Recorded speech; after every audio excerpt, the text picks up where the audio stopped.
Across Lincolnshire's peaceful villages lie hundreds of war graves, silent reminders of lives cut short by war. But in 3 small churchyards, one grave stands alone, a single headstone, no comrades beside them, just one man resting where fate carried him. This is the story of 3 men, each the only Commonwealth burial in their cemetery. William Moir was born in Glasgow in 1911, a city built on shipyards and sea trade. Like so many from the Clyde, his life was tied to the ocean. By his 20s, he was serving in the Merchant Navy, the lifeline that kept Britain alive through peace and war. He married Catherine, and together they made their home far to the north, at Lochboysdale on South Uist. In 1939, William was aboard the SS Orsa, a coal carrier running between Britain and the continental ports. When war broke out in September, those familiar routes suddenly became deadly. German U-boats and mines stalked the North Sea. Merchant ships sailed darkened and unarmed, every voyage a gamble with death. In the early hours of the 21st of October 1939, Orsa struck a mine off the Yorkshire coast. The explosion tore her apart. She sank in minutes. Only a handful of men survived. Days later, bodies from the wreck washed ashore along the Lincolnshire coast. Among them was able seaman William Moir, just 28 years old. He was laid to rest here in Saltfleetby Churchyard, far from his Hebridean home, the only war grave in this quiet village. He was one of the first merchant navy casualties of the Second World War, the sailor lost in its very first weeks. The wreck of the Orsa still lies off the Flamborough Head, a twisted grave beneath the waves. George Edward Smith was born in 1914 in the Lincolnshire village of Hairby, one of several children in a working family. Before the war, he worked in the motor trade, managing tyre companies in Spalding and Wisbech.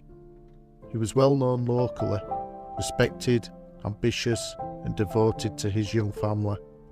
He married Gertrude Hickinson in 1935, and their son Michael was born just before the war. When war came, George joined the Royal Air Force and trained as a wireless operator and air gunner, one of the most dangerous roles in bomber command. By 1941, he was serving with 49 Squadron at RAF Scampton. On the 25th of November 1941, tragedy struck close to home. George was killed in a flying accident within sight of his mother's house in Scamblesby. Wartime censorship meant few details were ever printed, but the funeral told its own story. The church was packed to the doors. His coffin was carried by 6 NCOs of his squadron, comrades who had flown beside him. His commanding officer later wrote, "A fearless and enthusiastic air gunner and a gifted wireless operator. His ambition was to shower more and more bombs on Germany." Sergeant George Smith was just 27 years old. He left behind his wife, his little boy, and a community that never forgot him. He rests alone in Scamblesby Churchyard, surrounded by the fields where he grew up. Derrick Hugh Matthews was born in 1924, too young to fight at the start of the war, but old enough to see it shape his world. By 20, he was serving in the Royal Air Force. He married Joan Fenton in 1944, and together they settled in the Lincolnshire village of Saxby. They had one young child. By 1946, Derrick was stationed at RAF Marham in Norfolk, still a busy bomber base even after the war ended. On the night of the 25th of May 1946, the base held its annual open day and dance, a chance for everyone to unwind after years of conflict. But as Derrick stepped outside a hangar with a fellow airman, tragedy struck. A US Army Air Force truck parked nearby suddenly lurched forward without warning, crushing Derrick against the steel doors. Despite desperate efforts to save him, he died within minutes. He was just 22 years old.